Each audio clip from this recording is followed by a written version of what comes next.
Hello everyone, my name is Shivani and welcome to Anand IAS PCS 007. That is my channel's name. और आप सभी को मकर संक्रांति की हार्दिक शुभकामनाएं। और आज का साइंस एंड टेक्नोलॉजी एनालिसिस 15 जनवरी का हम शुरू करते हैं। शुरू करेंगे नीलाकुरुंजी सेंचुरी के बारे में। एक न्यूज आज के द हिंदू में आई है जो इम्पोर्टेंट है इस एस्पेक्ट से कि जो ये आप झाड़ियां देख रहे हैं, इसमें एक फूल, ब्लू कलर का ये फूल निकलता है और इस फूल का मेडिसिनल पर्पस बहुत अच्छा है। और ये मेडिसिनल प्लांट है या फूल कहना चाहिए, जिसके काफी फायदे हैं और इसको लेकर के एक न्यूज है, इसको समझेंगे। Though announced in 2006, the centuries in Udupi is not yet demarcated residents of area that come under the proposed century। जो ये इलाका है इडुक्की का, उसमें ये झाड़ियां बहुत सारे एरिया में फैली हुई हैं और ये यहाँ पे एक नीला कुरंजी नाम का फूल उसमें निकलता है। और कहना चाहिए झाड़ियां ही हैं, उसमें ब्लू कलर का फूल निकलता है और उसको, उसके इलाके को एक सेंचुरी बनाने की बात हुई थी जो अभी तक कंप्लीट नहीं हुआ है। और उसके आसपास का जो इलाका है जिसको सेंचुरी के लिए डीमार्क करना था या उसको उसके आसपास एरिया डीमार्क करना था, वो भी हुआ नहीं है। और वहां के लोगों का ये कहना है कि वो अपनी जमीन पे सर्टिफिकेट्स भी नहीं ले पा रहे हैं अपने पोजेशन का, और गवर्नमेंट का कोई जीओ भी नहीं आ रहा है जिससे उसको डिमार्क कर दिया जाए कि कौन सा इलाका इस अभ्यारण्य में आएगा, कौन सा इलाका नहीं आएगा। तो ये सारी चीजें पेंडिंग चल रही हैं। और यूपीएससी के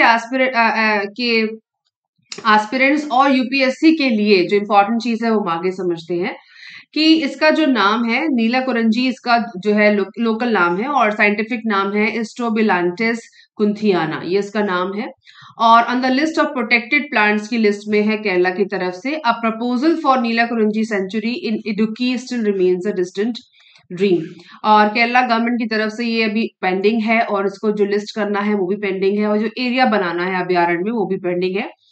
और उनका कहना है कि on Friday we met the Devikulam sub collector who is also the settlement officer of the proposed sanctuary। The official said, उन्होंने कहा, the official ने कहा that without a government order we cannot begin the settlement process which is the demarcation of the sanctuary area and human habitation। ध्यान दीजिएगा कि बिना किसी government information के या ऑर्डर के हम ऐसा कुछ अभी कर नहीं सकते हैं। Without fixing the boundaries we can't finalise the buffer zone boundaries in the panchayat. और इसके बिना किसी ऑर्डर के हम बाउंड्री बनाना या बफर जोन जो बनाया जाता है किसी अभ्यारण्य के आसपास का इलाका, वो भी हम नहीं मार्क कर सकते हैं।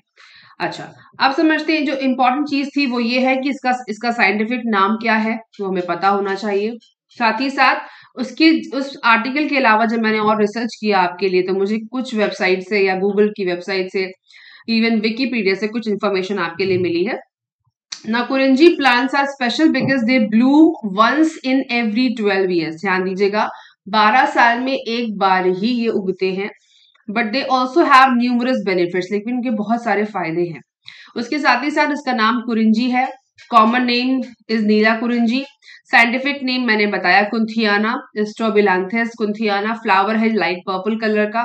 मिट्टी, किस मिट्टी में उगता है? लाल और काली मिट्टी में ये उग सकता है, उगता है। टेम्परेचर क्या चाहिए? 24 से 35 डिग्री सेल्सियस उगने के लिए। वाटर मॉडरेट और सनलाइट बहुत ज्यादा चाहिए जिसकी वजह से ये ब्लूम कर सके। और जैसे कि टाइमलाइन बहुत लंबी है, 12 साल का टाइम चाहिए, सो काफी धूप की आवश्यकता होती है।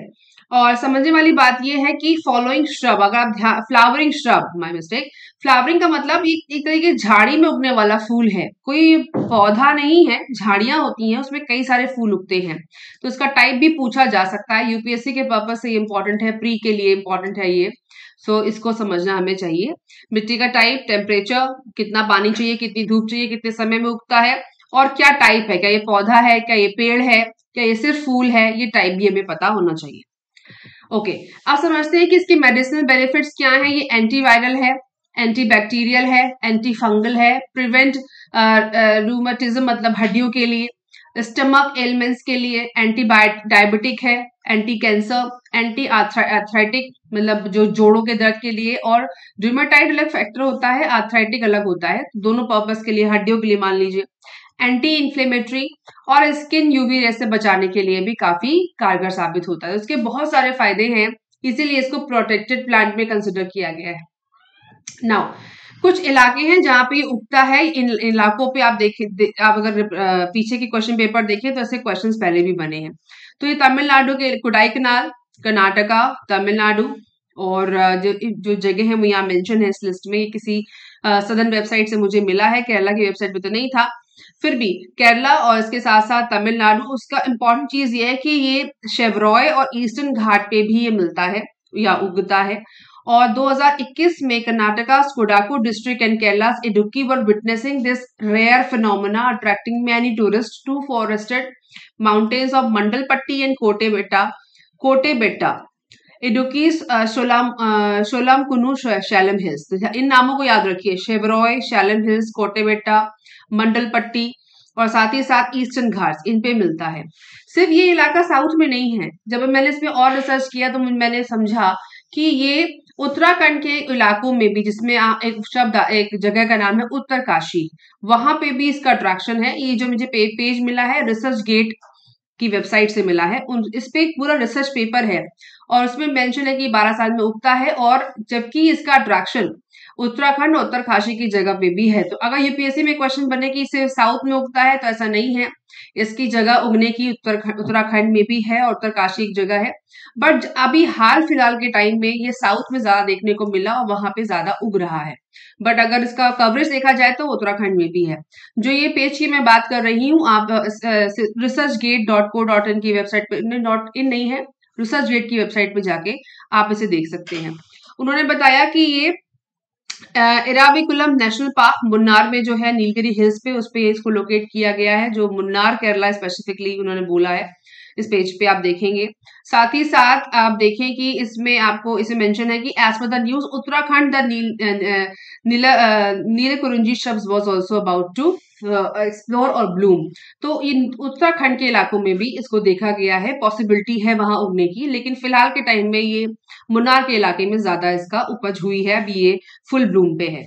अच्छा, नाउ दूसरी न्यूज है हमारे साइंस और साइंस टेक्नोलॉजी में, जो इम्पोर्टेंट है। इंडियन ओशन को लेकर के एक रिसर्च किया जा रहा है, और जो जो आर्टिकल छपा है, ये Sundararajan P is a freelance scientist journalist है न्यू दिल्ली के, उन्होंने आर्टिकल को छापा है। बट अगर इसको रिसर्च आप करेंगे तो रिसर्च गेट की वेबसाइट पे आपको पूरा का पूरा डॉक्यूमेंट मिलेगा इसी पूरी कहानी को लेकर के।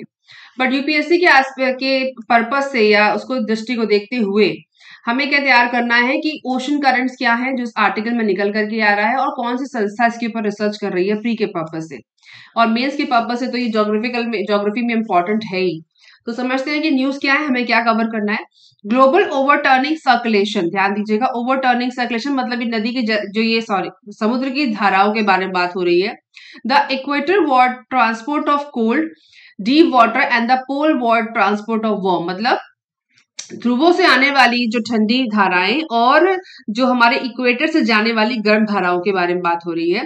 Near surface waters control ocean heat distribution, ये कंट्रोल क्या करती है, ओशन हीट डिस्ट्रीब्यूशन को कंट्रोल करती है। And atmospheric carbon dioxide levels, और क्या कवर करता है ये एटमॉस्फेरिक कार्बन डाइऑक्साइड लेवल्स को भी कवर करता है। तो ये इस पे एक फैक्चुअल क्वेश्चन आराम से बन सकता है कि जो ध्रुवों से आने वाली धाराएं और इक्वेटर से या जो इक्वेटर से जाने वाली धाराएं क्या कंट्रोल करती हैं, तो ये सब ओशन हीट डिस्ट्रीब्यूशन को कवर करती हैं। A critical role in global climate में जिसकी सिग्निफिकेंस है। अब आर्टिकल ये कह रहा है, इस घटना के साथ ही साथ it is thought that tectonic changes might have led to the formation of two separate water bodies। वो कह रहे हैं कि टेक्टोनिक चेंजेस की या जो प्लेटें हैं उनके परिवर्तन से, टेक्टोनिक प्लेट्स जो होती हैं उनके परिवर्तन से ये समझा जा रहा था कि northern Atlantic and Antarctic bottom AABW in the south और ओशन में, ध्यान दीजिएगा कि नॉर्दर्न पानी की धाराओं में और दक्षिण पानी की धाराओं में डिवाइड क्रिएट हो सकता है। बट इसके ऊपर कोई भी अभी तक का कोई टेस्ट कंडक्ट नहीं हुआ है, कोई फॉर्मुलेशन कंडक्ट नहीं हुआ, इसको प्रूव करना मुश्किल है। पर रिसर्चर्स ऐसा सोच रहे थे कि ग्लोबल वार्मिंग की वजह से और क्लाइमेट चेंज की वजह से उत्तर और दक्षिण में इस तरह का डिवाइड क्रिएट हो सकता है, जिसे कहते हैं north Atlantic and Antarctic bottom water AABW। इसको याद रखिएगा, ये भी पूछा जा सकता है, इसका हो सकता है स्टडी में ऐसा समझाया गया है ना। कुछ समझने वाली चीजें यहाँ पे हैं, मेंशन की जा रही हैं, जो भी हम समझेंगे। ये तो हो गया कि वाटर करंट्स क्या क्या होती हैं, ये हमारे लिए इंपॉर्टेंट हो गया। ABW क्या कह रहा है या इसका फुल फॉर्म क्या है, ये समझना जरूरी है। साथ ही साथ ये जो रिसर्च लेके आए हैं says doctor Waliur Rahman from the national centre for polar and ocean research NCPOR and one of the corresponding authors, ये जो संस्था है इसको पहले भी प्री में पूछा गया है, तो ये संस्था हमारे लिए इंपॉर्टेंट हो जाती है। जब भी हम ज्योग्राफी की प्रिपरेशन करते हैं तो ओशन करंट्स को पढ़ते हैं, आपको वही रिवाइज करना है, बट ये भी समझना है कि इसके ऊपर रिसर्च क्या क्या हो रहे हैं और कौन सी संस्था क्या छाप रही है, जो हमारे लिए इंपॉर्टेंट है। अब देखते हैं कि ओशन करंट्स क्या होती है, फटाफट से देख लेते हैं कि ocean currents are the continuous predictable directional movement है। ये क्या है, बराबर होने वाली प्रिडिक्टेबल, जिसको हम प्रिडिक्ट कर सकते हैं, पहले से हमें इसके बारे में फोरकास्टिंग है, इंफॉर्मेशन है। Directional movement of the sea water driven by gravity and Coriolis effect, मतलब ग्रेविटी, पृथ्वी की ग्रेविटी के आधार पर, और हवाओं का जो आना जाना है वो किसके आधार पे होता है, कोरियोलिस इफेक्ट के हिसाब से ये जो जलधाराएं हैं यहाँ वहां मूव करती हैं। एंड वाटर डेंसिटी, तीन चीजें हैं, ग्रेविटी के आधार पर, कोरियोलिस इफेक्ट के आधार पर, और वाटर की डेंसिटी, जहां पे नमक ज्यादा है जहां पे नमक कम है उस डेंसिटी की बात हो रही है, उसके आधार पर हवाओं का यहाँ वहां, करंट्स का यहाँ वहां मूवमेंट होता है। Ocean water moves in two direction, दो डायरेक्शन में मूव करती है, एक है हॉरिजॉन्टल और दूसरा है वर्टिकल। ठीक है, आप देखेंगे कुछ धाराएं यहाँ जा रही हैं, कुछ धाराएं यहाँ जा रही हैं। ना horizontal movements are referred to as currents, जो हॉरिजॉन्टल मूवमेंट है वो इनको कहते हैं currents, while vertical changes are called upwellings and downwellings, और जो ऊपर की तरफ जो धाराएं जाती हैं उनको अपवेलिंग कहते हैं, जो नीचे की तरफ जा रही हैं उनको कहते हैं डाउनवेलिंग्स। ठीक है, इस चार्ट को एक बार आप देख लीजिए, स्क्रीन रोक करके इसका स्क्रीनशॉट ले लीजिए और अपनी ज्योग्राफी में इसको रिलेट करने की कोशिश करिए, क्योंकि इससे हर साल एक ना दो क्वेश्चन प्री में आते ही हैं, जैसा मैंने समझा है, गैप के बगैर। उसके साथ साथ मेंस में भी इसके आने की पूरी उम्मीद रहती है, क्योंकि गल्फ स्ट्रीम से लेकर के तापमान बढ़ रहा है और क्या चेंजेस होते हैं यहाँ पर, और जिसकी वजह से हमको इफेक्ट देखना पड़ता है अपने देश में, मतलब तापमान बढ़ना और घटना, वो जो सिग्निफिकेंस है वो मेंस में पूछा जा सकता है, पूछा गया है। उसके साथ अब ये समझते हैं कि एक्चुअली जो बेसिक अंडरस्टैंडिंग है, जो ये हवाओं की यहाँ वहां वो क्यों बन रही है, क्योंकि इक्वेटर पे ध्यान दीजिएगा, क्योंकि सन रेज होती हैं वो इक्वेटर पे सबसे ज्यादा पड़ती हैं, ये हम सब जानते हैं ज्योग्राफी के हिसाब से। ठीक है, और ध्रुवों पे कम है, यहाँ पे भी कम है और यहाँ पे भी कम है। तो जब बराबर ये एरिया सूर्य के सामने पड़ता रहता है तो यहाँ पे जो तापमान है वो हाई, जो बहुत ज्यादा हाई टेम्परेचर बनता है। ठीक है, उस केस में क्या है, जो गर्म धाराएं हैं वो यहाँ ध्रुवों के, सॉरी इक्वेटर के यहाँ वहां गर्म धाराओं का जन्म होता है, और ध्रुवों से आने वाली धारा यहाँ से जाती है और यहाँ से आती है। ठीक, क्योंकि यहाँ टेम्परेचर कम है तो ये ठंडी होंगी। तो इस तरीके से इन वाटर करंट्स का फॉर्मेशन होता है, वो अपने अपने डेंसिटी के हिसाब से, कोरियोलिस इफेक्ट के हिसाब से और ग्रेविटी के हिसाब से मूव करती हैं। ठीक है, इन करंट्स के नाम भी हैं और पूछे भी गए हैं। नाउ इसको हम समझ लेते हैं कि इक्वेटर यहाँ पे है, जो टॉरेट जोन है, इक्वेटर का ये इलाका 23.5 डिग्री, जो मैं साउथ और नॉर्थ बोलती हूँ, माई मिस्टेक, 23.5 डिग्री नॉर्थ और 23.5 डिग्री साउथ, जीरो है इक्वेटर के लिए। और जो ये रीजन है नॉर्थ टेम्परेट जोन है, ये साउथ टेम्परेट जोन है, और ये फ्रिजिड हो गया, ये भी फ्रिजिड हो गया। तो जो धाराएं हैं जो यहाँ क्रिएट होती हैं वो वार्म है, और यहाँ जब मूव करेंगी तो अपवर्ड, यहाँ जाएंगी तो डाउनवर्ड, और जब इक्वेटर पे ही मूव करेंगी तो उन्हें कहते हैं हॉरिजॉन्टल, जिनका मूवमेंट होता है उन्हें कहते हैं करंट्स। ठीक है, अब आगे बढ़ते हैं। नाउ ये जो पिक्चर है ये आपको ज्योग्राफी के अपने बेसिक, जहां आपने शुरू किया है पढ़ना, वहां मिलेगी और मिलनी चाहिए, सो दैट कि आप रिवाइज कर सकें। आप जो रेड वाला इलाका है आप इसका स्क्रीनशॉट ले सकते हैं, ये मुझे dreamstime.com की वेबसाइट पे मिली है, बहुत अच्छा एग्जाम्पल है, एक्सप्लेनेशन है यहाँ पर। आप देखें कि यहाँ पे जो रेड धाराएं हैं, जो आपको रेड कलर दिख रहा है, ये वार्म है, और जो ब्लू है वो हमारा कोल्ड करंट्स हैं। ठीक है, तो देखिए यहाँ से ये मूव होकर, जैसे ही ये गर्म धाराएं यहाँ बनती हैं इक्वेटर पे, देखिए इक्वेटर ये जा रही है, तो जैसे ये धारा गर्म बनी, यहाँ से गर्म बनी और मूव होके कहाँ गई, टच हुई, जैसे ही यहाँ से टच होती ठंडी हो जाती है। उसके साथ ही यहाँ से फिर गर्म धारा बनी और यहाँ पर आते ही जैसे यहाँ टच होती है तो ये ठंडी हो जाती है। तो इसका एक ज्योग्राफिकल रीजन है। तो मेरा रिक्वेस्ट आपसे ये है कि आप इसको रिवाइज कर लीजिए, क्योंकि ये प्री के एस्पेक्ट से इंपॉर्टेंट है। और इसके साथ ही साथ एक और चीज समझते हैं, जो उस आर्टिकल में मेंशन है कि ये जो संस्था है NCPOR, ये क्या है और इसका इंपॉर्टेंस क्या है यूपीएससी के लेवल से, तो वो यहाँ पे समझ रहे हैं हम कि मैं उनकी वेबसाइट पे गई जहां मुझे ये स्क्रीनशॉट मिला, मैं आपसे शेयर कर रही हूँ, आप भी जाके चेक कर सकते हैं। National centre for polar and ocean research, ministry of earth sciences and government of India, राष्ट्रीय ध्रुवीय एवं समुद्री संस्थान अनुसंधान केंद्र है और पृथ्वी विज्ञान मंत्रालय भारत सरकार के अंदर ये आता है। इनका जो ये संस्थान है, ये बहुत सारे काम करता है जो हम में से कई लोगों को नहीं पता है, और जिसमें से इसको ESSO भी कहते हैं और NCPOR is a common name, जो उसमें रिसर्चर में रिसर्च गेट पे आपको मिल जाएगा, और बहुत सारे रिसर्च भी ये बनाते हैं और पब्लिश करते हैं। तो कह रहे हैं national centre for polar and ocean research NCPOR is India's premier R&D institution responsible for countries research activities in the polar and southern ocean realms। ध्यान दीजिएगा, जो रिसर्च होता है पोलर मतलब ध्रुवों पर और सदर्न ओशन रियम्स पे, वहां पे ये रिसर्च करते हैं और उसके आगे का डेटा लाते हैं। इसको थोड़ा और सर्च करा मैंने, तो स्क्रॉल डाउन करेंगे उनकी वेलकम टू NCPOR में, तो आपको ये सब मिलेगा जो हम सबके लिए इंपॉर्टेंट है।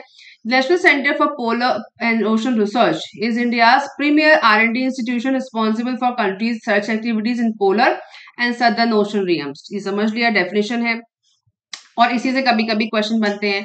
द मैंडेट क्या है कि ये मल्टी डायमेंशनल है, किस चीज में, leadership role in the niche areas of scientific research in the domain of polar and ocean sciences में, ये नीश इनका इलाका है रिसर्च करने का। Lead role in the geoscientific survey for the country EEZ and its extended continental shelf beyond 200 m deep sea drilling in the Arabian sea basin through the IODP exploration for ocean non living resources. ध्यान दीजिएगा, तो इनका जियो scientific surveys में, Arabian सी में drilling करने में, और deep सी जो चीजें होती है नॉन लिविंग रिसोर्सेज को कवर करने में इनका एक्सपर्टीज है, ये वहां काम करते हैं। And multi metal sulphides and mid ocean ridges पे भी इन्होंने रिसर्च किया है, करते हैं। उसके साथ साथ का मैंडेट है ये, मतलब ये इनका मल्टी डायमेंशनल मैंडेट है इनकी वेबसाइट पे। Now facilitatory role in the scientific research में है ये, इसके साथ साथ सदर्न ओशन और इंडियन ओशन सेक्टर को भी, आर्कटिक अंटार्कटिक को भी ये कवर करते हैं। उसके बाद इनका एनुअल इंडियन एक्सपीडिशन है अंटार्कटिक, आर्कटिक और ओशन सदर्न ओशन में। इसके साथ ही साथ management and upkeep of the Indian Arctic research base Maitri, Bharati and Indian Arctic base Himadri. ये तीन नाम इंपॉर्टेंट है, मैत्री, भारती और हिमाद्री में भी इनका जो ये अंटार्कटिक रिसर्च बेसिस हैं जो हमारे, वो इनको कवर करते हैं और उन पे जो डेटा आता है उसको हम तक ले करके आते हैं। Management of the ministry research vessel ORV Sagar Kanya and as well as other research vessels chartered by the ministry. तो अगर आप इसको गो थ्रू करेंगे तो कुछ टर्म्स आपको यहाँ मिलेंगे, उन टर्म्स को भी आप प्रिपेयर कर लीजिए, क्योंकि मैत्री क्या है, भारती क्या है, सागर कन्या, हिमाद्री, इन पे सवाल बनने की बड़ी पॉसिबिलिटी है, क्योंकि आर्टिकल आया है रिसर्च गेट में, इसका रिसर्च है, तो इस पे बड़ी चीजें बन सकती है। कोई बड़ी बात नहीं, प्री में इसको पूछा जाए और पूछा जा चुका है। अच्छा, ये सारी चीजें और हैं जो इनके मैंडेट में आती हैं, जैसे मैंने कहा हिमाद्री, सागर Kanya, Bharati, Maitri, gas hydrate, multi metal sulphide, annual scientific expedition, geoscientific surveys, polar and ocean sciences, extended continental shelf और deep sea drilling in Arabian sea, सारे इनके मैंडेट में आते हैं। ये पूछ भी जा सकते हैं कि क्या क्या ये संस्था करती है, तो ये सब आपको पता होने चाहिए।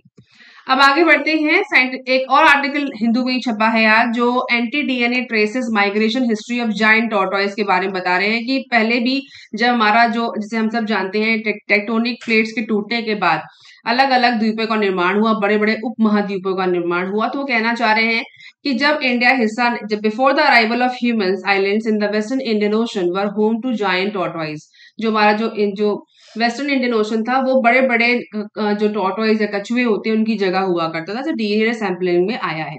Africa to colonise Madagascar, many islands are those now to lose to the seas, lost to the seas as per the radiocarbon dating. तो रेडियोकार्बन डेटिंग के हिसाब से इसको निकाला गया। साथ ही साथ उन्होंने ये भी कहा कि the species likely originated from the dispersal from the Africa in the late Eocene and Oligocene epoch, मतलब 2 एपोक का नाम भी लिया गया, उसको भी देख लेंगे। तो समझने वाली बात क्या है कि इंडिया में कौन कौन से टाइप्स हैं टॉर्टोइस की जो मिलते हैं। स्लो स्टेडियन सेवर, India has 29 known species of freshwater hard-shelled turtle and tortoise. Half of turtle species are threatened. इसलिए इंपॉर्टेंट है, इसकी लिस्ट भी एक बार पूछी जा चुकी है कि इंडिया में कौन से टाइप का टॉर्टोइस मिलता है। इसमें स्टार टॉर्टोइस का नाम आया था, 2012 या 13 का क्वेश्चन है, तो आप देख लेंगे उसको। ना मेजर थ्रेट्स क्या है, हैबिटेट का, हैबिटेट लॉस का, ट्रैफिकिंग का और पेट इंडस्ट्री, ये मेजर थ्रेट्स हैं हमारे देश में। जो जो कछुए मिलते हैं उनकी टाइप मिलती है। रूफ टर्टल एक है, स्टार टॉर्टोइस मिलता है, इंडियन फ्लॉप शेल, उसके साथ ही स्पॉटेड पॉन्ड टर्टल। तो ये नाम लेकर के पूछा जाता है कि ये हमारे देश में है या नहीं है। और ये जो स्क्रीनशॉट आप ले सकते हैं, इसको आप अपनी प्रिपरेशन में ऐड करिए, क्योंकि ये प्री में आने की पूरी संभावना रहती है कि कौन से जो टर्टल हैं वो लॉस्ट हो चुके हैं, थ्रेटेन है या फिर लीस्ट कंसर्न है। और आईयूसीएन की लिस्ट से भी आप इसको डबल चेक कर सकते हैं। आगे बढ़ते हैं। अब देखते हैं, जैसे कि उन्होंने कहा, मैंने कहा था इयोसीन और ओलिगोसीन एपॉक की बात हो रही है। तो ओलिगोसीन जो एपॉक है, आप देखिए कि यहाँ पे पूरा चार्ट यहाँ पे एरा बताता है, पीरियड बताता है, एपॉक कौन सा है और टाइम स्केल कौन सा है। तो इन्होंने कहा कि इयोसीन और या फिर ओलिगोसीन एपॉक की बात हो रही है। तो इयोसीन का मतलब हुआ यहाँ पर 33 मिलियन ईयर्स अगो के से लेके पहले 54.8 मिलियन ईयर्स अगो की बात हो रही है। ये इयोसीन की बात है। और उसके साथ ही दूसरा नाम लिया ओलिगोसीन का, वो उसके बाद का ही इपोक है, जो 23.8 मिलियन ईयर्स से लेकर के 33.7 मिलियन ईयर्स अगो है। ये चार्ट भी आप जब ज्योग्राफी शुरू करते हैं हम सब पढ़ना, तो ये चार्ट हमको बताया जाता है, पर कुछ बच्चे इसको अवॉइड करते हैं। पर मेरी समझ से जब ऐसे आर्टिकल आए तो आपको थोड़ा रिवाइज भी उसको कर लेना चाहिए।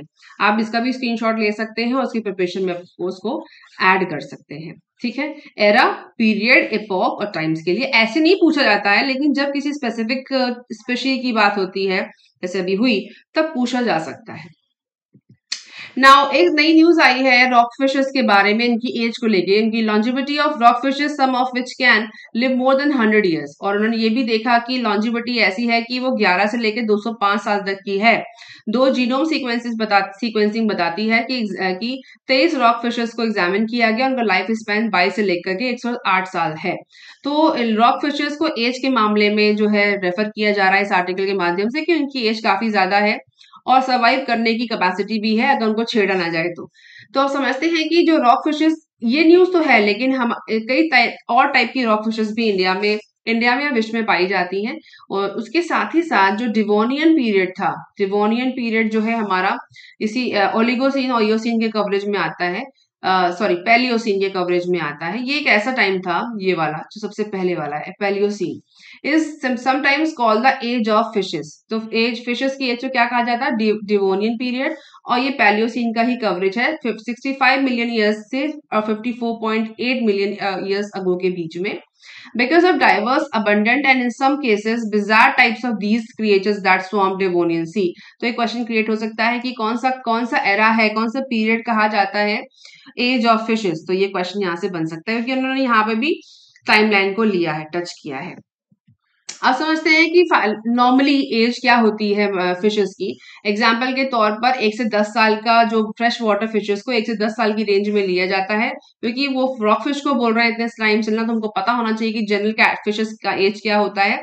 तो जो कह रहे हैं कि कैटफिश, टाइगर बार्ब्स, इनकी एज है 1 से 3 साल। उसके साथ ही साथ जो हमारी डेम्से फिशेस होती हैं, जैक डेम्से फिशेस, बेटाज उनका नाम होता है, वो 3 से 5 साल की है। एंजल फिश जो है 10 साल तक जीती है। उसके साथ साथ कोई फिश है, उसकी एज 226 साल बताई गई है। और ग्रीनलैंड शार्क है, उसकी 392 ईयर्स एज बताई गई है। तो सबसे ज्यादा इसी की अभी एज बताई जा रही है। और ये कह रहे हैं कि on average fish can live anywhere between a year और 200 years depending on the size and species of fish. तो क्वेश्चन बन सकता है कि जनरल तौर पे मछलियों की उम्र क्या होती है, 200 साल जनरल एज होती है। और अगर कैटफिश तो पूछी भी गई है पहले, कैटफिश हो गया, एंजल फिश हो गया, इनकी एज क्या है, कोई फिश का क्या एज हो सकता है। और सबसे ज्यादा की एज कितनी पाई गई है अभी तक, ग्रीनलैंड शार्क की, तो 392 ईयर्स या 392 साल तक उसकी एज को देखा गया है। तो ये अभी आप अपनी तैयारी में ऐड कर सकते हैं।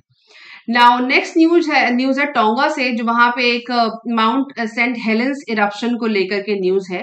तो उसके साथ ही साथ ये इरप्शन तो है, लेकिन हमें ये समझना चाहिए कि इससे कौन कौन से एक्टिव वॉल्केनोज है विश्व में, जिनमें क्वेश्चन क्रिएट हो सकता है। तो आप देखेंगे सबसे पहले माउंट एटना, इसके साथ साथ बैरन आइलैंड, सिनाबंग, अगोंग, और इसके साथ साथ यहाँ पे आप देखेंगे ला पाल्मा और विल्कन डी फूगो, ऐसे पूरा का हर्ड आइलैंड, सॉरी एयरबस। तो ये यहाँ पे ऐसे ऐसे जो अगर आप गूगल माय मिस्टेक गूगल नहीं ज्योग्राफी में भी देखेंगे तो आपको एक्टिव वॉल्केनो की लिस्ट मिल जाएगी जो अभी है, उसको आप रेफर कर सकते हैं। पर जो ये न्यूज आई है वो सेंट हेलेना की है। The forces generated by the January 2022 tonga eruption created globally observable atmosphere waves according to new study using remote seismic data। क्योंकि जो इरप्शन होते हैं सेंट हेलेना को आप मैप कर लीजिएगा, तो जो इरप्शन होते हैं वो हमारी जो क्रस्ट है, जो पृथ्वी की क्रस्ट है उसके नीचे का जो भाग है उसकी सिचुएशन को दिखाता है। कि वो उसमें अभी इसमें क्या चेंजेस आ रहे हैं, जैसे कि वो लिख भी रहे हैं कि सिस्मिक डेटा को देखते हुए the eruption of the volcanoes was the largest volcanic explosion in more than 30 years. ये 30 साल में सबसे बड़ा इरप्शन है, इसलिए इसको इंपॉर्टेंस से देखा जा रहा है। Researchers use remote sensing data recording ground motions produced by the eruption and indirectly by the resulting atmospheric waves to estimate the overall force the eruption imposed onto the earth as well as vented over time। सो हमें ये समझना है कि जो volcano है, और जो आप अगर कहीं पे भी लिस्ट आप बना रहे हो ज्योग्राफी की, तो उसमें आप टोंगा को ऐड कर लीजिए, सेंट हेलेना को ऐड कर लीजिए, क्योंकि 30 साल बाद इसका इरप्शन हुआ है तो इम्पोर्टेंट है। साथ ही साथ जो वॉल्केनो कैसे बनते हैं और उनका एग्जिस्टेंस क्या है, जो ज्योग्राफी में जो पार्ट कवर करते हैं उसको ले लीजिए, और साथ ही साथ जो मेजर एक्टिव वॉल्केनोज हैं अराउंड द वर्ल्ड उनकी लिस्ट भी आप तैयार कर सकते हैं।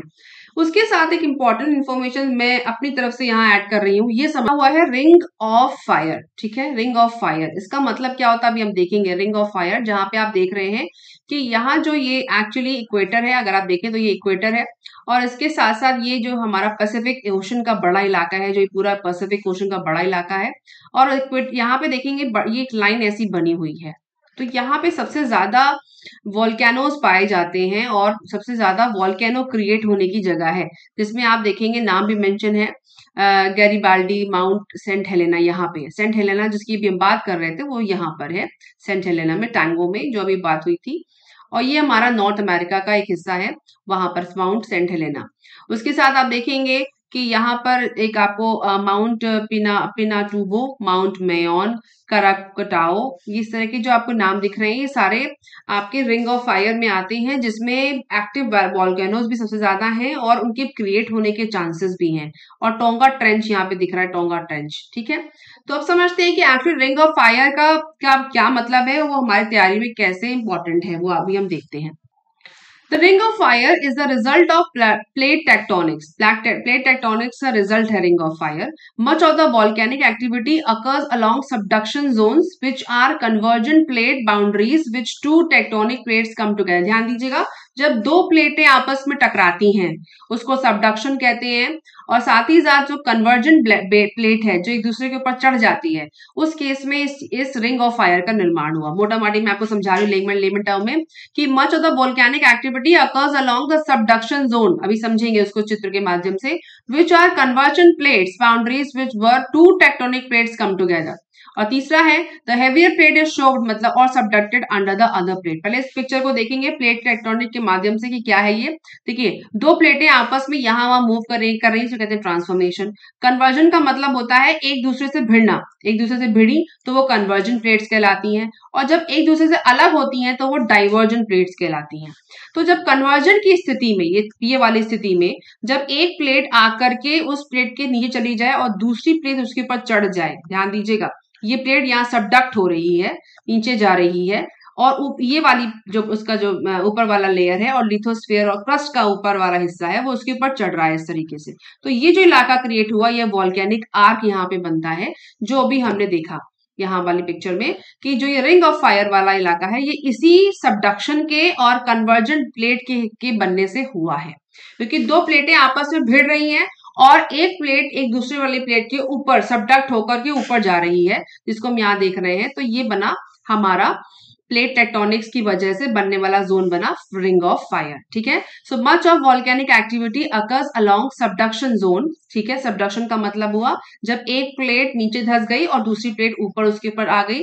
Subduction zone which are convergence plate, convergence का मतलब जब दो प्लेटें टकरा रही हैं, क्योंकि दो तो अलग तरीके हैं, जब या तो डाइवर्ट हो, अलग अलग जा रही हो, या एक दूसरे से अपोजिट जा रही हो। पर यहाँ होना क्या चाहिए, दो प्लेटें कन्वर्जेंट हो, सामने सामने भिड़ रही हो, और ऊपर से एक जो सामने वाली कोई भी इधर उधर की कोई भी प्लेट, सामने ओशन क्रस्ट वाली जो प्लेट है वो दूसरी वाली प्लेट के नीचे जा रही हो, और ये जो कॉन्टिनेंटल क्रस्ट है वो ऊपर जा रही है, उसे कहते हैं, इस सिचुएशन में बनती है रिंग ऑफ फायर, जिसको हमने इस पिक्चर से समझा। ठीक है, तो ये हमारे समझना जरूरी था, क्योंकि जो ये न्यूज है वो इरप्शन के लिए है, तो इरप्शन से बनने वाला रिंग ऑफ फायर भी हमको समझना चाहिए। साथ ही साथ वोल्केनो कैसे बनते हैं, लावा क्या है, टाइप्स क्या है, ये आप ज्योग्राफी में कवर करें, ये प्री में पूछने जाने वाला सवाल हो सकता है।